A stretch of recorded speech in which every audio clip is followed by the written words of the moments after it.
SAW benar dalam menyampaikan perkara tersebut. Tidak berlaku pada tersalah cakap, tidak berlaku padanya tersasul lidah, tidak berlaku padanya kesalahan juga kesilapan, tidak berlaku. Baik, maka antara perkara yang telah kita bahas sebelum ini, antara perkara yang Nabi kita Muhammad sampaikan berdasarkan wahyu adalah azab kubur, nikmat kubur, soalan malaikat munkar dan nakir, juga al-ba'as, kebangkitan. Nabi kita Muhammad telah mengkhabarkan adanya kebangkitan, iaitu keluarnya ahli kubur daripada kubur masing-masing setelah dikembalikan jasad mereka. Jadi ini sekiranya jasad mereka hancur, reput di mamah tanah. Maka sebelum mereka keluar daripada kubur masing-masing, dikembalikan terlebih dahulu jasad mereka yang telah hancur dan yang telah reput itu. Itu yang dikatakan dengan al-ba'as. Dan kita katakan ada beberapa golongan yang jasad mereka tidak akan hancur di mamah tanah. Pertama adalah jasad kesemua para anbiya. Kedua, jasad kesemua para syuhada perang. Ketiga, jasad sebahagian daripada kalangan awliya. Sebahagian daripada kalangan para awliya juga, jasad mereka tidak hancur di mamah tanah. Kemudian telah kita bahaskan tentang al-hasyr, yakni perhimpunan. Nabi kita Muhammad telah mengkhabarkan kepada kita bahawa adanya al-hasyr, adanya perhimpunan setelah daripada kebangkitan. Maka kita jelaskan juga bahawa al-hasyr ini, perhimpunan ini ia berlaku di al-mahsyar, yang mana kata para ulama disebutkan dalam riwayat al-mahsyar ini merujuk kepada negara Syam, ke tanah Syam, iaitu Lubnan, Syria, Jordan dan juga Filastin. Dan telah kita bahaskan juga berkaitan dengan al-qiyamah dan juga al-akhirah, kan? Apakah di al-qiyamah dan apakah di al-akhirah? Al-qiyamah seringkasnya, al-qiyamah adalah bermula daripada keluarnya ahli kubur daripada kubur masing-masing, sehinggalah masuknya ahli syurga ke dalam syurga, ahli neraka ke dalam neraka. Sampai sini kita namakan dengan, tempoh ini kita panggil dengan al-qiyamah. Tempoh ini juga dinamakan dengan al-akhirah. Dan perkataan al-akhirah itu juga, kata para ulama, boleh digunakan bagi tempoh masa yang setelah itu. Selepas ahli syurga masuk ke dalam syurga, ahli neraka masuk ke dalam neraka, tempoh dari situ bermulanya yang dikatakan dengan al-akhirah juga. Boleh dipanggil dengan al-akhirah sehinggalah tiada kesudahan. Kemudian kita jelaskan adanya al-hisab, kan? Al-hisab itu dibentangkan amalan manusia, dibentangkan amalan manusia, amalan masing-masing lah, apa yang telah mereka lakukan di dunia. Itu yang dikatakan al-hisab secara ringkas. Baik, malam ni kita nak sambung lagi, kita nak pergi membahaskan tentang as-sawab dan al-azab. Maka Nabi kita Muhammad sallallahu alaihi wasallam juga telah mengkhabarkan kepada kita adanya as-sawab, adanya al-azab. Maka apakah dia as-sawab? As-sawab ini adalah balasan yang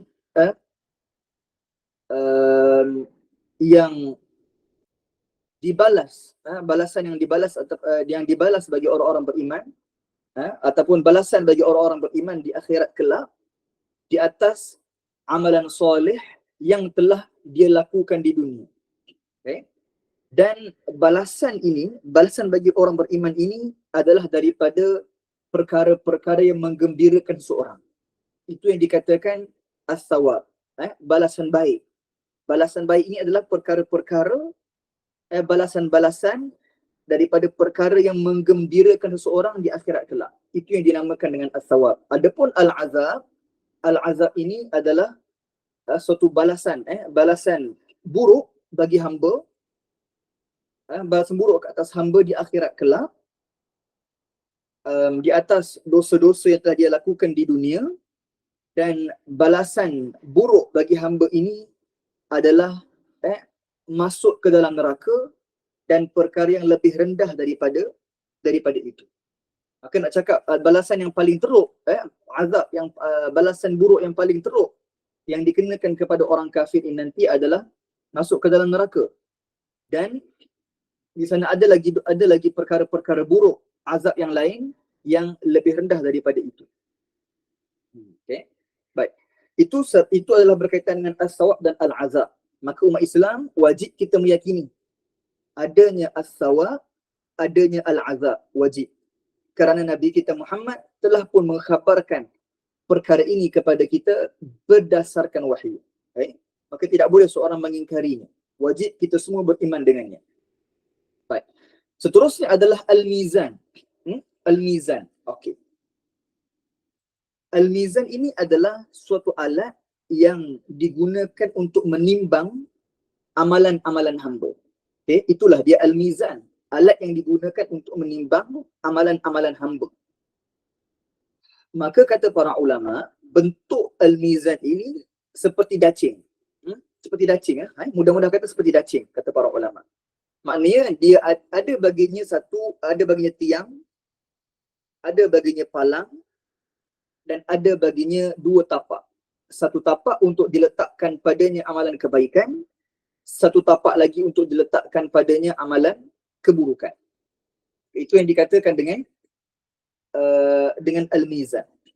Maka ulama malaikat yang akan menguruskan urusan menimbang amalan manusia nanti adalah Jibril dan Mikail. Dua malaikat ini, Jibril dan Mikail, mereka inilah yang akan menguruskan urusan menimbang amalan hamba ketika di al-mizan nanti. Dua malaikat, Jibril dan Mikail. Dan kita mulakan dahulu keadaan orang kafir. Bagaimanakah keadaan orang kafir ketika ditimbang amalan mereka? Kita perlu tahu, tuan-tuan, kita perlu tahu bahawa orang kafir ini, mereka tidak ada bagi mereka pahala. Tidak ada bagi mereka amalan, tidak ada bagi mereka pahala lah, hasanat. Tak ada. Maknanya kalaulah kita nampak hari ini, ada orang-orang kafir yang mereka menolong orang susah. Mungkin dia bantu berikan makanan, kan berikan wang ringgit kepada orang yang memerlukan, ataupun tunaikan hajat-hajat manusia, kan? Ya, kita nampak perkara itu seperti amalan soleh. Tetapi kata para ulama, perbuatan-perbuatan ini yang berlaku daripada orang kafir, kita tak namakannya dengan amalan soleh, tidak. Okey. Para ulama kata kita menamakan perbuatan mereka ini dengan gambaran amalan soleh. Dia hanyalah gambaran. Okay? Gambaran seperti amalan soleh, tetapi kita tidak menamakannya dengan amalan soleh. Kenapa? Kerana jelas dalam agama sangat-sangat jelas bahawa syarat untuk diterima amalan soleh adalah keimanan yang benar kepada Allah dan Rasul. Oleh kerana orang kafir, mereka tidak beriman kepada Allah dan Rasul. Karena itulah mereka ini tidak diterima daripada mereka amalan kebaikan. So kalaulah mereka buat perkara-perkara yang dilihat seperti amalan soleh, tidak ada bagi mereka pahala. Kita hanya kata ini adalah gambaran bagi amalan soleh, tidak ada bagi mereka pahala. Maka di akhirat kelak, jelas mereka tidak akan ada pahala. Hanya yang mereka ada adalah dosa dan dosa. Maka bila ditimbang nanti, hanya yang diletakkan amalan buruk sahaja. Yang dapat ditimbang adalah amalan keburukan. Maka pastilah berat sebelah amalan keburukan. Maka nanti orang kafir, mereka akan diazab di dalam neraka. Itulah sahaja keadaan yang ada bagi orang kafir. Tidak ada keadaan yang lain. Pasti akan berat di sebelah amalan keburukan. Kerana mereka langsung tidak ada amalan kebaikan. Okay? Itu keadaan bagi orang kafir. Kita pergi kepada keadaan orang beriman. Orang beriman secara asasnya ada 3 keadaan. Okay, ingat sekarang ni kita nak bahaskan tentang orang beriman. Jangan campur dengan orang yang bukan orang yang kafir, tidak. Isu sekarang kita nak bahas keadaan-keadaan ataupun 3 keadaan orang beriman ketika ditimbang amalan mereka di al-mizan. Keadaan pertama. Okay, golongan yang pertama, bila ditimbang amalan kebaikan, bila ditimbang amalan mereka, didapati bahawa amalan kebaikan lebih berat daripada amalan keburukan. Amalan kebaikan lebih berat daripada amalan keburukan. Maka orang seperti ini, kata para ulama, mereka akan terus masuk ke dalam syurga tanpa mereka diazab di dalam neraka walaupun sedikit. Ini golongan yang pertama. Okay? Bila ditimbang amalan kebaikan lebih berat daripada amalan keburukan, orang ini masuk ke dalam syurga terus tanpa azab. Okay? Tanpa diseksa walaupun sedikit di dalam neraka. Baik. Golongan yang kedua adalah mereka yang bila mana ditimbang sama berat amalan kebaikan sama berat dengan amalan keburukan. Maka para ulama mengatakan golongan ini dipanggil dengan ahlul a'raf. Kita menamakan mereka dengan ahlul a'raf. Maka mereka ini juga tidak akan diazab dalam neraka walaupun sedikit. Mereka juga akan terus masuk ke dalam syurga, akan masuk ke dalam syurga tanpa azab, tanpa mereka diseksa dalam neraka walaupun seketika. Akan tetapi mereka tidaklah masuk serta-merta ke dalam syurga seperti golongan yang pertama, tidak. Bahkan mereka ini, golongan kedua ini, mereka akan menunggu seketika untuk tempoh yang tertentu di Al-A'raf, di pagar ataupun dinding syurga yang tinggi dan tebal. Mereka akan tunggu di sana di Al-A'raf untuk tempoh seketika. Setelah itu barulah mereka masuk ke dalam syurga. Maknanya tuan-tuan, golongan yang kedua ini mereka masuk ke dalam syurga lewat sedikit jika nak dibandingkan dengan golongan yang pertama.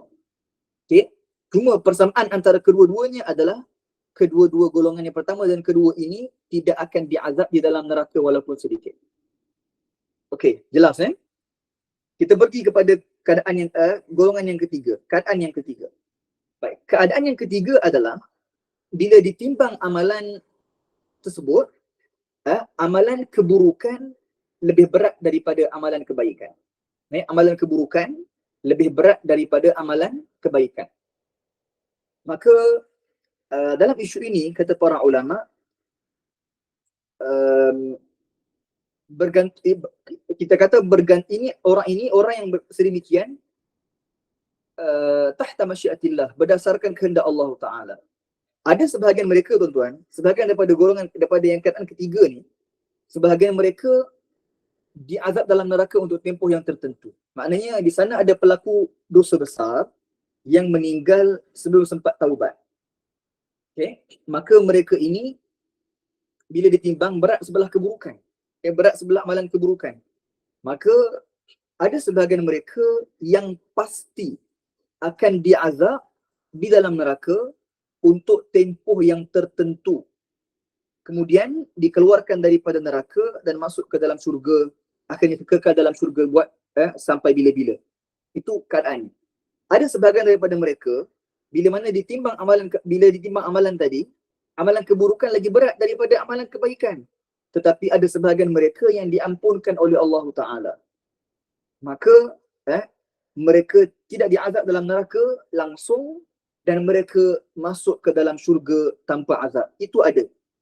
Cuma tuan-tuan yang kita nak highlightkan di sini juga adalah, kata para ulama, pasti akan ada daripada kalangan orang beriman, okay, pelaku dosa besar yang meninggal sebelum sempat taubat, pasti akan ada daripada kalangan orang beriman yang akan diazab di dalam neraka untuk seketika. Pasti akan ada. Kerana Allah Ta'ala berfirman dalam Al-Quran, kita baca dah tadi. Kita baca dalam surah tu, tadi kita baca dalam surah tu,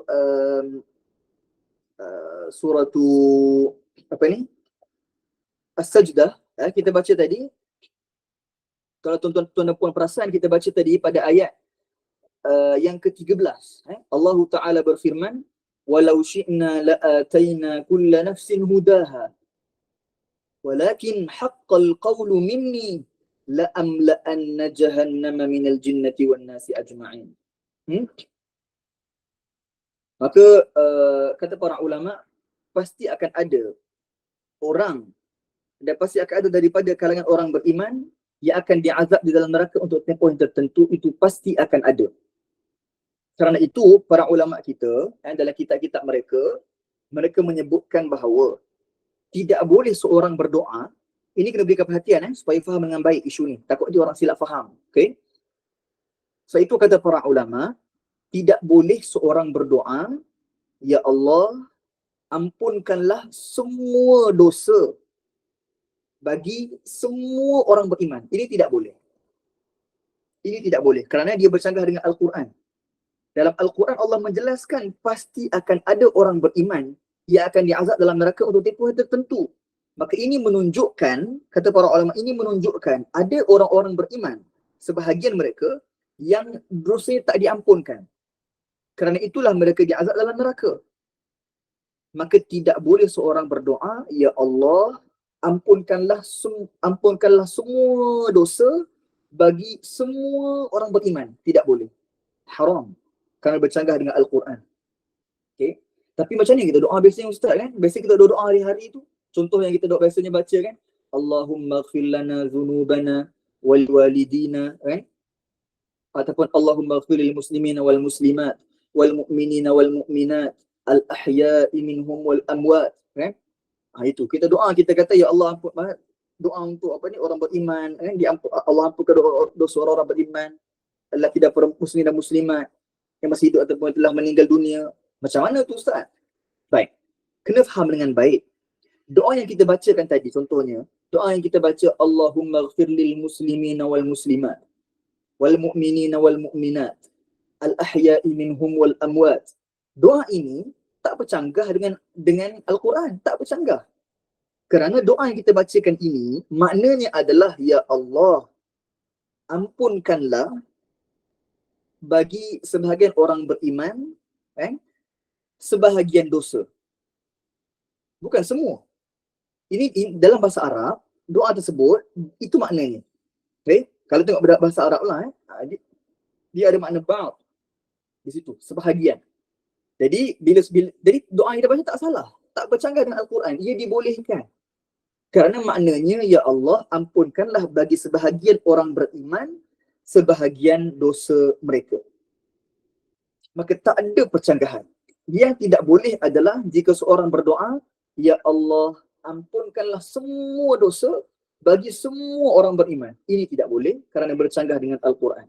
Okay? Ini disebutkan dalam kitab-kitab para ulama kita, daripada kalangan Al-Asy'ariyah, disebutkan dalam kitab-kitab mereka. Baik. Okey, saya harap isu tu jelas lah. So kadang orang silap faham. So saya cuba untuk perlahankan dan ulang sedikit supaya dia jelas di situ. Okey. Maka tuan-tuan, daripada sini para ulama kata pada kita, daripada sini difahami, tidak semestinya kalau kita melihat ada orang yang melakukan dosa besar hari ini kan.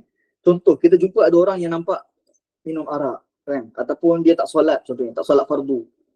Jangan terus kata kepada dia, jangan terus kata, ahli neraka. Jangan. Para ulama larang. Tidak boleh mengatakan sedemikian. Kerana boleh jadi dia, kalaulah dia mati dalam keadaan tersebut, tapi dia beriman kepada Allah, dia orang beriman, cuma pelaku dosa besar, maka ada kemungkinan dia masuk dalam golongan yang terakhir tadi. Kan? Dia memang berat amalan keburukan daripada amalan kebaikan, betul, tetapi dia diampunkan oleh Allah Ta'ala, maka tak dimasukkan langsung ke dalam neraka, bahkan terus masuk ke dalam surga tanpa azab. Maka ada golongan yang seperti itu. Kita tak tahu siapa. Kerana itulah jangan mengatakan kepada orang, hai ahli neraka, jangan. Dan kita hari ni pun tuan-puan, walaupun hari ni kita nampak diri kita dapat belajar, dapat baca Al-Quran, solat berjemaah di masjid dan surau contohnya, maka adakah kita pasti bagaimana perakhiran kita? Kita pun tidak tahu. Cuma kita mengharapkan perakhiran yang baik bagi kita. Perakhiran yang baik bagi kita. Maka kita tak pasti. Kita tak pasti. Maka kita kena sentiasa bersyukur kepada Allah Ta'ala dan teruskan kita mengharapkan Allah Ta'ala jadikan kita, matikan kita dalam keadaan beriman, dalam keadaan yang bertakwa kepada Allah Ta'ala. Juga di sini dalam kitab-kitab fiqh, saya nak tambah sikit isu ini tuan-puan. Dalam kitab-kitab fiqh, para ulama kita sebut, para fuqaha menjelaskan. Okay? Ini sebab kadang-kadang berlaku di Malaysia kita. Jadi saya nak sebut isu ini. Cuma saya harap berikan tumpuan supaya faham dengan baik. Okay? Antara isunya tuan-puan, kadang-kadang sebagai ibu ayah, mereka nak suruh anak-anak solat kan. Okay, dia suruh anak-anak solat. Betul, itu kewajipan.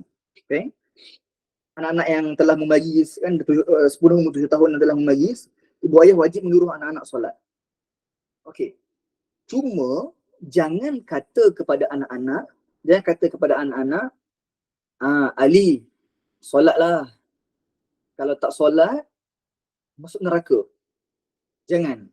Jangan kata kalau tak solat masuk neraka.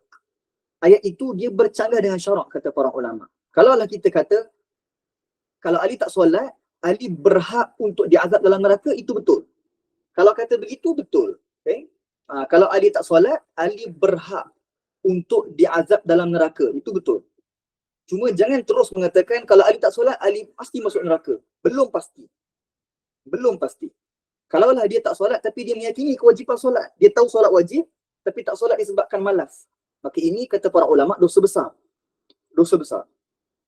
So kalaulah dia meninggal dalam keadaan ini, ada kemungkinan dia diazab, dia diampunkan oleh Allah Taala.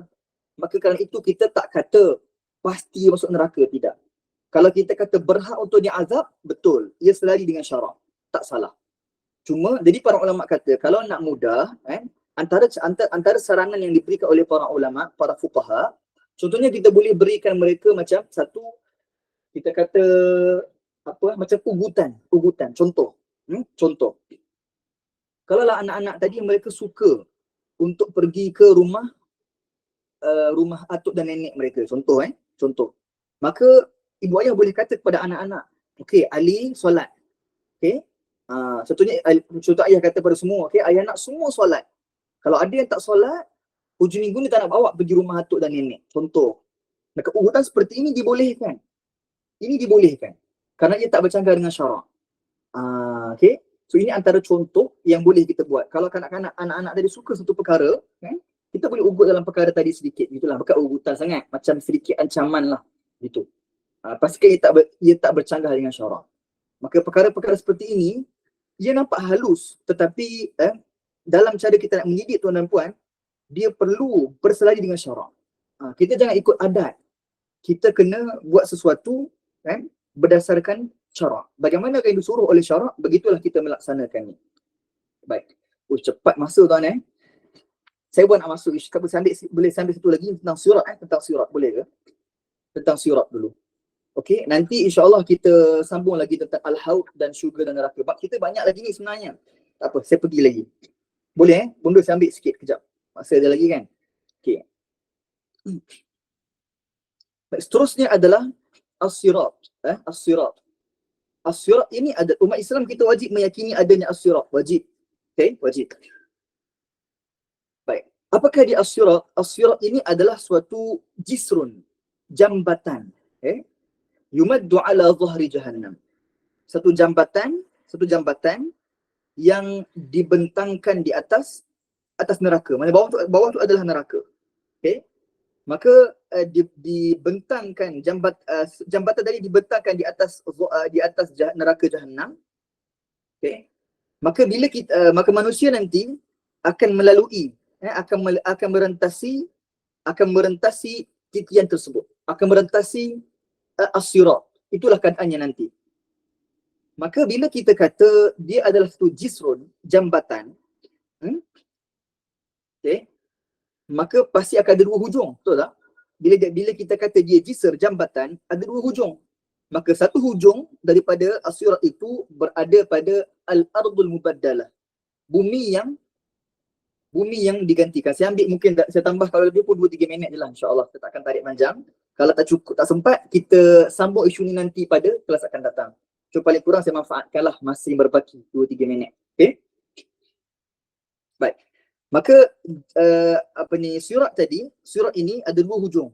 Satu hujungnya berada pada al-ardul mubaddalah, pada bumi yang digantikan yang telah kita bincangkan sebelum ini. Okay? Pada bumi yang digantikan. Maka satu hujung lagi daripada as-sirat, dia berada pada satu tempat, okay? Yang mana setelah tempat itu adanya syurga. Okay, boleh faham? So maksudnya as-sirat ini bermulanya atau hujung as-sirat yang pertama ni dia berada pada bumi yang digantikan dan dia akan berakhir pada satu tempat dan setelah tempat itu adanya syurga. Itulah keadaannya. Maka untuk merentasi as-sirat itu berdasarkan amalan masing-masing. Ada orang kalau orang kafir mereka langsung tak dapat merentasi. Mereka tak ada amalan kebaikan. Maka kata para ulama, orang kafir tidak sempat langsung untuk merentasi as-sirat. Mereka akan terus jatuh sebelum mereka sempat merentasi as-sirat. Sebelum sempat merentasi as-sirat, mereka jatuh ke dalam neraka. Itu keadaan orang kafir, tidak ada keadaan yang lain. Tidak mampu untuk mereka merentasi as-sirat kerana mereka tidak ada langsung amalan kebaikan. Adapun orang-orang beriman, orang yang bertakwa, sebahagian mereka, tuan-tuan, sebahagian mereka merentasi as-sirat tanpa mereka memijak as-sirat. Maksudnya terbang. Ada antara keadaan mereka. Ada sebahagian yang merentasi as-sirat seperti sepantas kilat. Ada sebahagian yang merentasi as-sirat sekelip mata memandang. Sangat-sangat cepat. Maka ini berdasarkan amalan masing-masing. Ada sebagai orang yang beriman, ketika merentasi as-sirat, mereka tergelincir jatuh. Bila jatuh, tuan-tuan, disebut dalam riwayat bahawa di tepi-tepi as-sirat ini adanya mata kail. Ada mata kail. Maka mata kail ini akan menarik orang-orang yang berjatuh tadi, akan tarik naik semula ke atas. Kita lah ini kan, kalau tengok, kalau kita pergi memancing, mancing ni, sedap, seronok kita tarik, letakkan mata kail pada ikan. Kan? Tapi bagaimana kalau manusia nanti, tuan-tuan, merasai perkara itu? Manusia ditarik dengan mata kail jika jatuh daripada as-sirat untuk naik semula ke atas as-sirat untuk sambung merentasi. Subhanallahil-azim. Inilah keadaannya. Maka nanti sebab masa dah habis, dah pukul 9, maka nanti insya-Allah saya akan sambung lagi sedikit berkaitan dengan as-sirat. Sebab ada orang kata, Ustaz, as-sirat ni ada yang kata seperti rambut dibelah 7 dan sebagainya. Bagaimana Ustaz? Betul ke dia ni sempit ke macam mana? Kan? Maka nanti insya-Allah kita akan bahas pada kelas akan datang dan saya sambung nanti tentang al-haud, syurga dan neraka insya-Allah. Okey. Mohon maaf saya ngam-ngam kan? Ngam-ngam 9. Okey. Saya berhenti di sini, mohon maaf salah silap kekurangan daripada saya. Insya-Allah kita bertemu lagi pada pertemuan akan datang. Barakallahu fikum wa jazakumullahu khairan katsira. Saya kembalikan semula kepada Bonda selaku pengurusi majlis. Alhamdulillah, terima kasih Ustaz. Segala puji bagi Allah Subhanahu Wa Taala yang telah memberi kita hidayah untuk kita dapat bersama-sama pada malam ini. Jadi terima kasih di atas tazkirah akidah untuk malam ini, iaitu Yaumul Mizan, timbangan amal adalah tempat penentuan saya. Seseorang hamba itu sama ada akan ditempatkan di syurga atau neraka. Jadi pilihan di tangan sendiri. InsyaAllah saya terkesima lah dengan tajuk ni. Jadinya memohon ampun dan maaflah kepada para jemaah. Nanti saya nak stop dulu Ustaz. Minta maaf Ustaz.